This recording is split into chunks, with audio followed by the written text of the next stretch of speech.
Morning. Morning. See these wains, chewing gum. Chewing gum and mobile phones, that's what these wains are the thing of. Sorry. I'm blowing away here and you're trying to play. It's okay.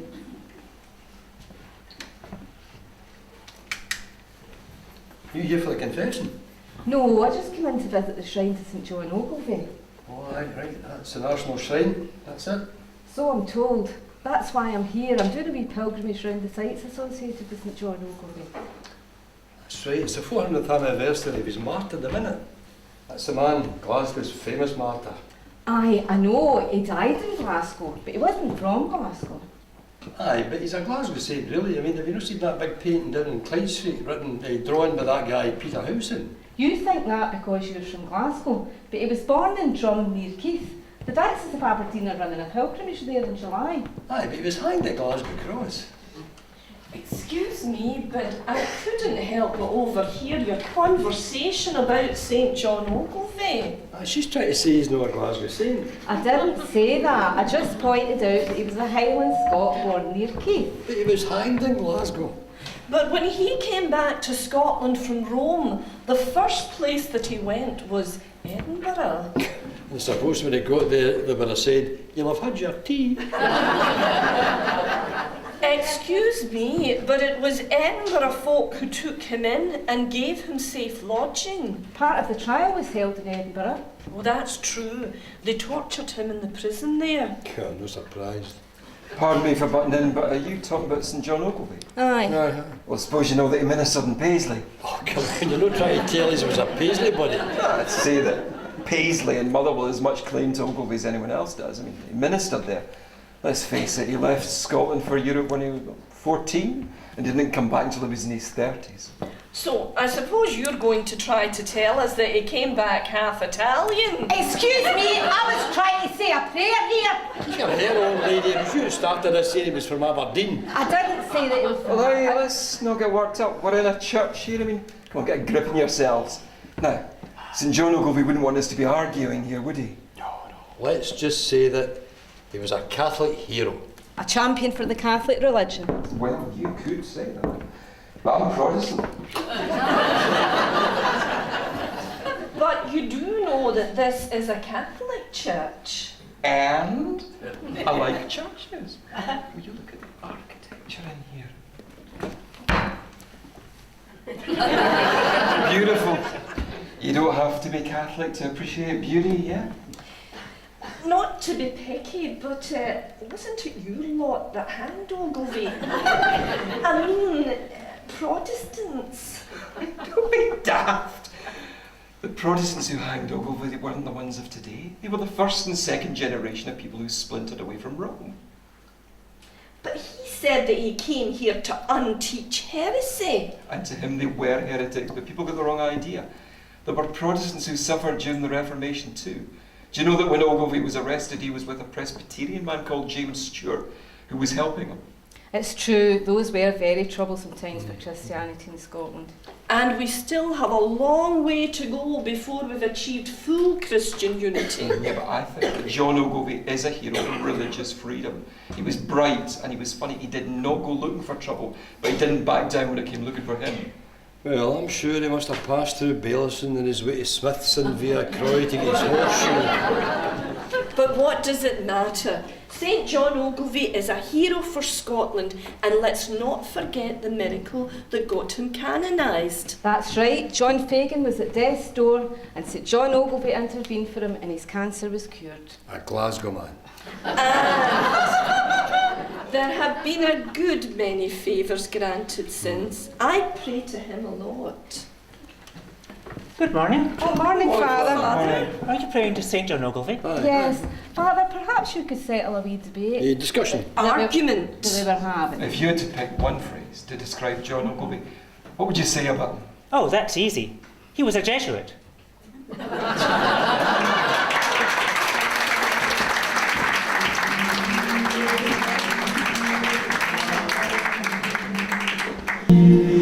You'll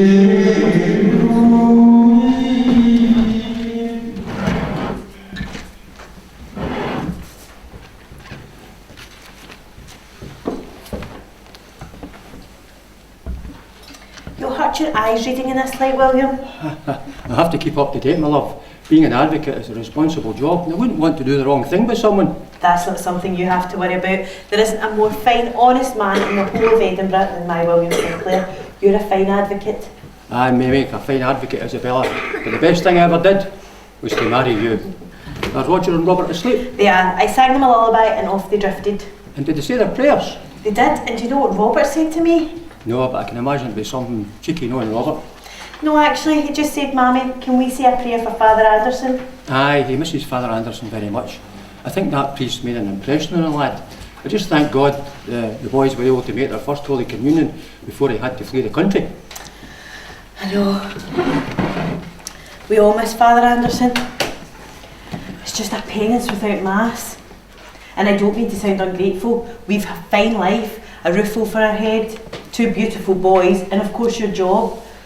But I do miss Mass, William, especially on a Sunday. I know, love. Any hope we had for a better deal for being a Catholic, you know. Any hope we had is gone now.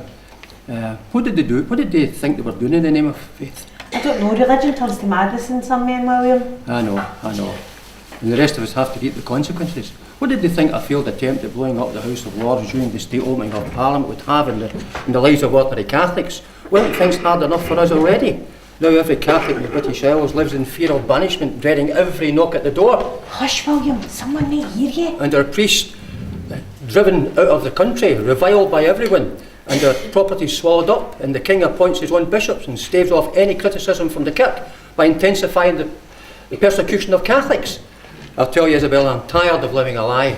When will there be freedom for our children to live their faith without fear in this country? I told you, William, someone must have heard us. What are they doing skulking about people's homes at this hour? The kirk has put pastors in people's home to spy on folk in the neighbourhood. Oh, I better answer that, Isabella. Please be careful, William. Be strong, Isabella, be strong.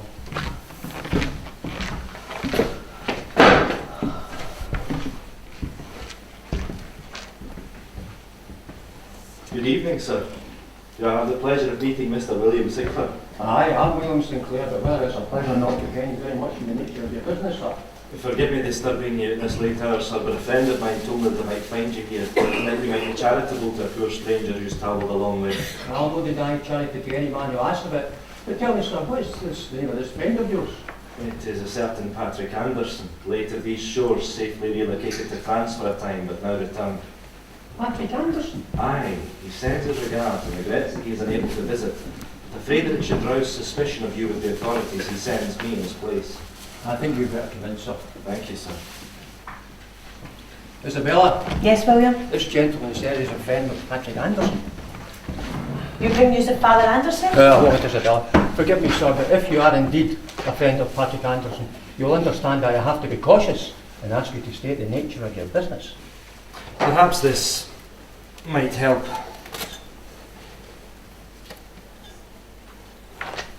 You're a priest? Father John Ogilvie is my name. I acquired your name and location from a list provided me by Father Patrick Anderson. He told me that I might find hospitality and safe lodging here. You certainly weren't volunteer, Father O'Leary. I saw no one on the road and have given my true identity to no one, save those that I ministered to in the north these past 6 months. In my native Banffshire, and around the strats of Dee, Bulgy and Spey. Now my business brings me further south. Well, then you're welcome here, Father Ogilvie. Please, let me take your cloak and Isabella will warm you some soup. Thank you, that would be most welcome.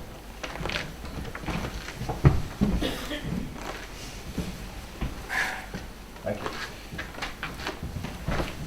Please sit, Father, you must be hungry. Thank you.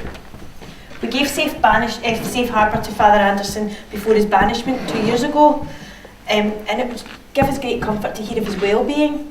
The Lord will reward your kindness. There may be reward in heaven, Father, but there's very little reward in helping priests in these parts. Death or banishment is common recompense for sheltering priests, but we take our chances and settle our found shelter in our humble home. You'll have a small malt, Father, to ease the cold from your bones. Aye, thank you. Please sit down there, Father.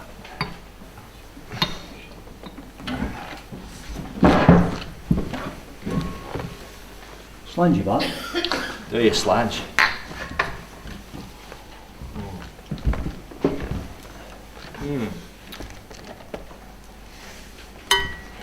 Thank you.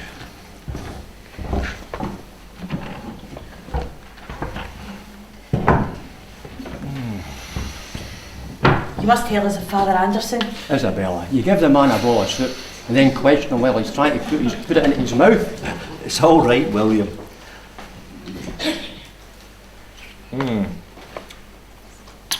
Father Anderson was expelled from Scotland, along with Father Abercrombie. They were the last two remaining Jesuits working in Scotland at the time. A letter was sent from the Earl of Angus to the General of our Order saying, "I entreat your reverence to send none but such as both desire and are able to bear with a courageous heart the burden and heat of the day." And from that moment on, my heart burned with the desire to return to my native soil and minister to the people of my homeland. You've a stout heart to come here, Father. These are dangerous days. My life is in the hands of God. Danger and I are old companions. From the very beginning of my studies in Austria, there was already great danger to my life. An outbreak of plague stopped the Jesuit provincial from visiting our college at Olmütz to recruit. So I walked to Vienna to beg his permission to enter the Society of Jesus. Priests were attacked in the streets by hostile sects, and 23 young men in the college died from plague. I was a young novice. I was spurred on by the example of the great English Jesuit martyr Edmund Campion, and we would read his letters and pray in the room that once was his. And did you say Father Anderson came back to Scotland with you? Aye.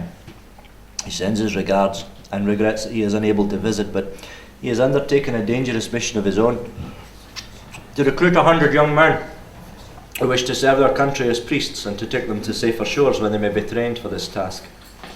God protect him. He's a hardy soul, Anderson. 9 months he spent in prison before they exiled him overseas, and he did not give up a single name of any one of his flock to the authorities, even under pain of torture. I was glad when they allowed me to travel to Scotland with him. I had to work hard for the permission of my superior, but I wanted it so badly. See, I left Scotland at 14 years of age to travel to Europe and pursue my education. I have not set foot on Scottish soil since. As a Catholic, you were lucky to be allowed to travel and to receive an education. Aye. Well, I left Scotland as a Calvinist, William. My goodness, you were a Calvinist, Father. And not just any Calvinist. I was the son of Sir Walter Ogilvie of Drumnakeith. Ironically, when I was just 9 years of age, my father was appointed commissioner for the discovery of itinerant Jesuits. No wonder he ran away. No, you misunderstand me. He hated the job and did it so badly, in fact, that the Kirk denounced him. There were many in Banffshire, Calvinist in name, but were secretly loyal to the old ways. My mother, who died when I was just 3, had 2 brothers who were Jesuits. In fact, it is said that the minister in the kirk in Fordyce, near Drumnakeith, wore his sword into the pulpit for fear of Catholics. He never had cause to use it, though, thank God.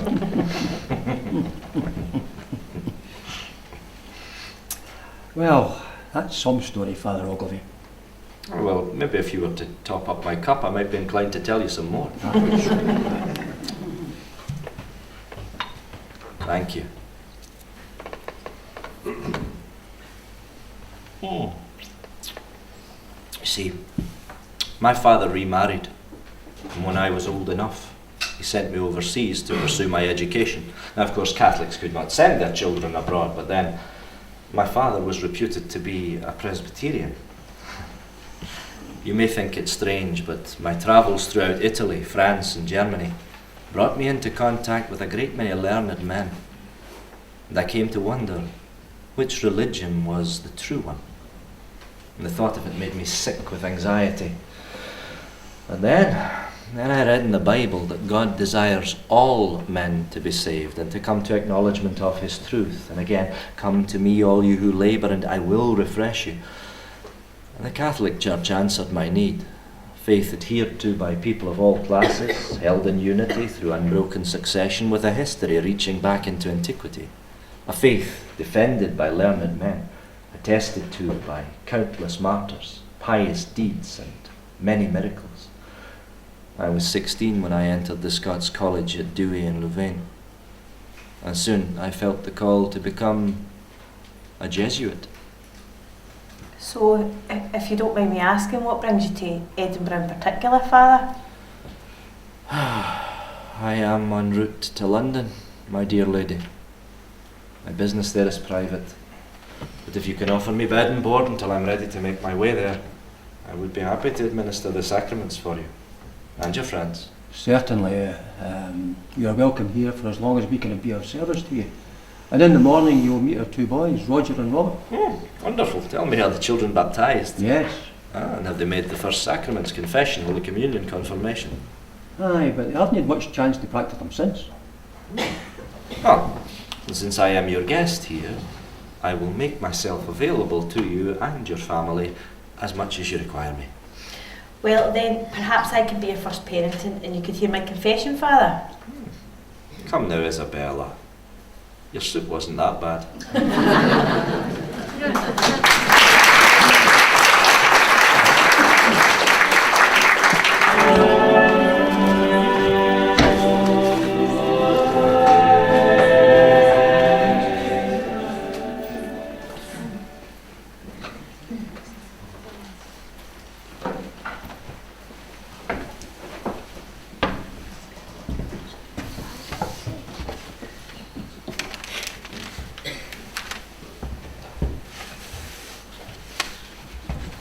Morning, Robert. Oh, good morning, Anne. It's a lovely morning, isn't it? Yes, but there's a few clouds up there, so I think there might be rain in its way later on. Oh, it's Glasgow. What else do you expect? I suppose. But is that you in here to pick up your father's stationery order? I've got it ready for you all here. It's all right, Robert. There's no hurry. So what's the daughter of the King's Archbishop doing out in the shops in Glasgow's High Street on her own? Well, I'm not quite on my own. My mother is with me, but I left her at the embroiderer's booth. I just thought I would come in and pay you a visit. Has your friend James Stewart been in to see you today? James Stewart, I might have known. Here's me thinking you're calling in here to see this lowly old stationer in this little shop, and all the while it's James Stewart that you're interested in. Oh, come now, Robert. You know there's always a wee place in my heart for you. What you like, girl. Anyway, I'm meeting James later on in the tavern down the road, but it's certainly not a place I would take a lady into, let alone the daughter of the King's Archbishop. Aye, well, it's good to raise a few eyebrows every now and then, Robert. So much of what we do is conditioned by what we can be seen to do. Yeah, very, very hard words for this time of the morning, Anne. Are you all right? Aye, I'm fine, Robert. They're just thoughts, that's all.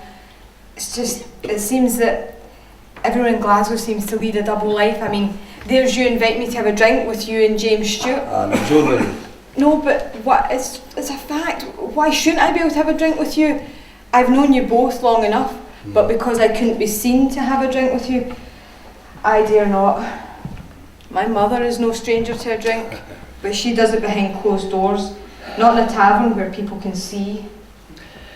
It's, I don't blame the woman. I mean, if I was married to your father, I would be, well, I'm sorry, I take that too far, Anne. It's all right, Robert. I know what you were going to say, and I know why you would say it. Aye. My father is a difficult man to live with. He's obsessed with the thought that there are Jesuit priests out there saying mass and plotting treason against the king's religion. He plans to capture them. You haven't heard anything, have you, Robert? I think if I had, I would have told you, Anne. I think one of your father's problems is the fact that if Scotland ever becomes Catholic again, he's going to have to give back all the lands and the properties that the king stole from the church. But that's just it, Robert. It's not so much about religion. It's more complicated than that. It's like we're all forced into living a lie. Why can't we let people just be who they are? A few years ago, when my father was just a minister of the kirk, he wouldn't have cared less whether Catholics had their masses or not. But now, in his new position as the King's Archbishop, he has to be seen to enforce hatred of Catholics to appease his critics. Everyone lives in fear, Robert. It's not healthy. I know that, and what you've got to remember again is that you're the new generation, and your generation's inherited all the prejudices, all the decisions and the consequences that other people have made. But look at us, Robert. I'm the daughter of the Episcopal Archbishop.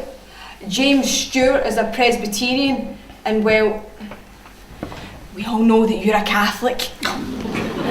Who told you that? Everyone knows, Robert, but that's just it. We're all friends. We know that our religious practices differ, but there is only one God. So why can't the rest of the country see that and just let people be themselves? There you are, Anne. You started me, Mother. Good morning, Mum. Good morning, Mr. Haygate. I hope my daughter hasn't wasted too much of your time. No, Lady Spotted, but it's always a pleasure. I'm sure. Anne, how long does it take you to pick up a stationery order of ink and paper? Sorry, Mother. I'm afraid that's my fault. The order wasn't quite ready when Anne arrived, but it's here now, it's all ready. It's nice of you to take the blame, Mr. Haygate, but I know my own daughter, and I know what a silly heart she is. She's a dreamer, and she wastes far too much time dawdling. Isn't that right, Anne? Yes, Mother. You'll find out soon that this world doesn't look kindly on the dreams women have. It's always a pleasure, ma'am. How's your husband, the Archbishop? Pay the gentleman, Anne. Good day to you, Mr. Haygate.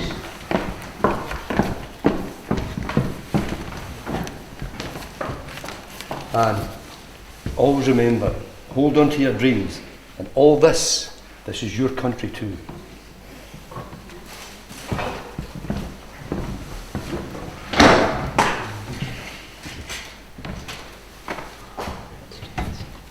Good morning, sir. How can I be of assistance? Good morning, sir.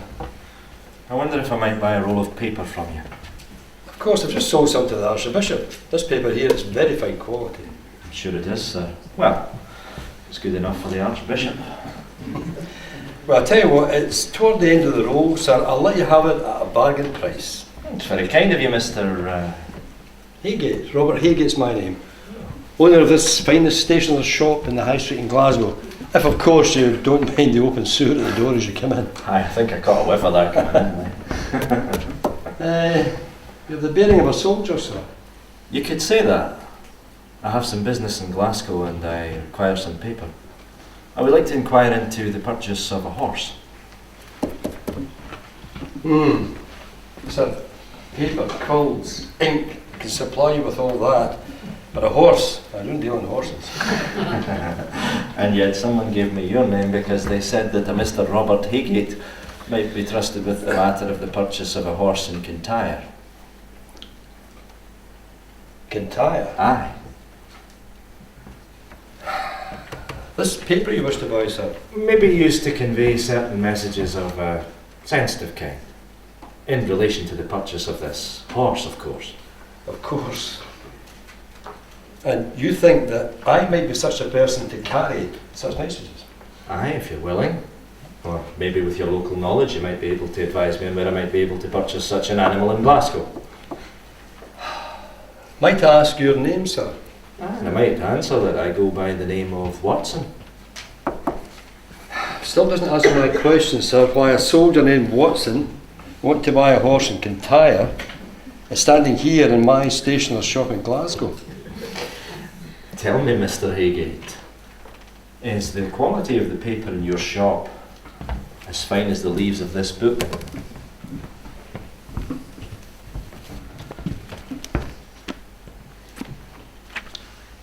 These are the sacred rites of the Roman Catholic Church.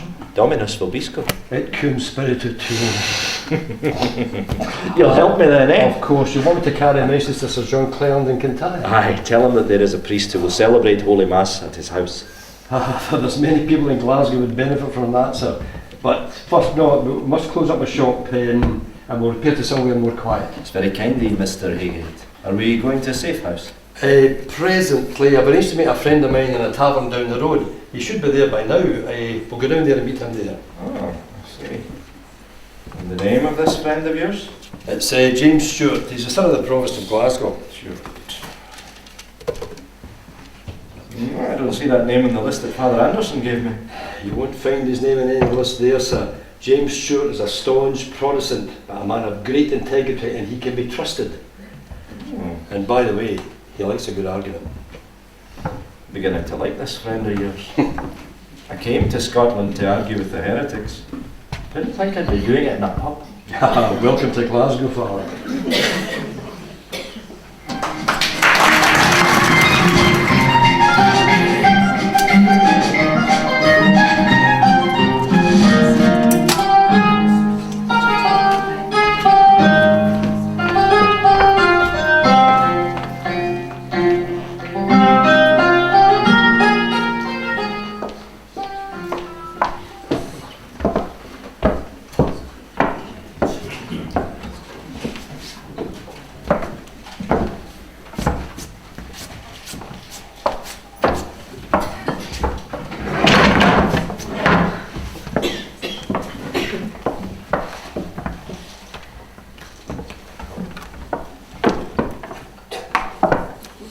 It's a quiet day in here today, Mary Mac. Aye, well, the mob must have heard you were coming in for a drink, James Stewart. You've a tongue on you like an adder, Mary Mac. I don't have to come in here to be insulted, you know. No, you can go into any tavern, but you keep on turning up mine. That's because I know you enjoy my company and the pleasure of fine conversation. Take, for example, this fine Scottish malt. Who else would share with you his appreciation of its bright golden colour like finely distilled sunshine, or to savour its warm, peaty aroma that dances on the tongue, invigorated the senses with its zesty fire before making its final pilgrimage to the heart, warming the host and chasing off the cold. Jamie, you're a windbag. Just sit and drink your whiskey. I pour this stuff and it all tastes like paraffin. And I've worked in here long enough to see the side effects of the warm pilgrimage to men's hearts and to put up with the hot air that comes from them that drink it. You've a sparkle in your eye when you're angry, Mary Mac. I haven't touched a drop and I'm ready, I'm inspired with a spirit lively argument. Bless your heart. Jamie, we all know you'd start an argument in the empty house. Don't go flattering me. How your father, the provost, puts up with you, I'll never know. Well, there's your answer. What's that? I was brought up in the house of a public official of the city. Is anyone that like a wee bit of disputation? Aye well, public talk and officials go together. As easily as a pie and a pipe. Speaking of which, Mary, I'm a mite peckish. Have you any Scotch pies? I think there's already enough mince inside you, but I'll go and take a look, Jamie, here.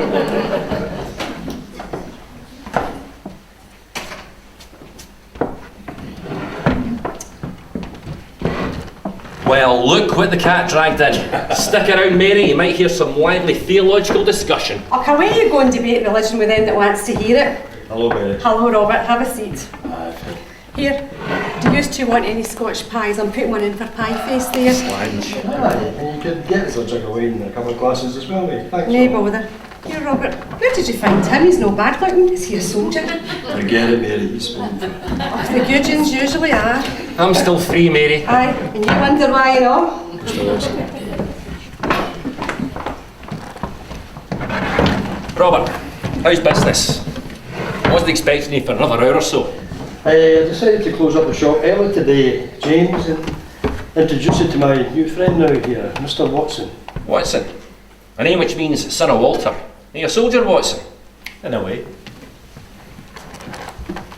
Are you interested in religion? Robert and I meet here to set the world to rights, and it usually ends up in religion. Well, there are many who defend their faith with the last drop of whiskey, but few who would defend it with the last drop of blood. Robert, I don't like this fellow. Where did you find him? He found me. There you go, gentlemen. You hear that, boys? She called us gentlemen. I use the term loosely with you. Thanks, Mary. The pies will just be a few more minutes. I'm just heating them up in the oven. Anything to fill his gup to stop and talk for just 5 minutes. She loves me, really. You have to excuse my friend's brash sense of humour. He really is a good man. Even if I'm a member of the kirk. There's hope for you yet, James. Slange. Slange. So, what brings you to Glasgow, Mr. Watson, if that's your name? My name is of no consequence just now, but as you've pointed out, it does not lie. I am the son of Walter Ogilvie of Drum. My name is John Ogilvie. Mr. Watson is one of these people who needs our special assistance. Oh, I see. You'll be taking them to Marion's house. It's the best place.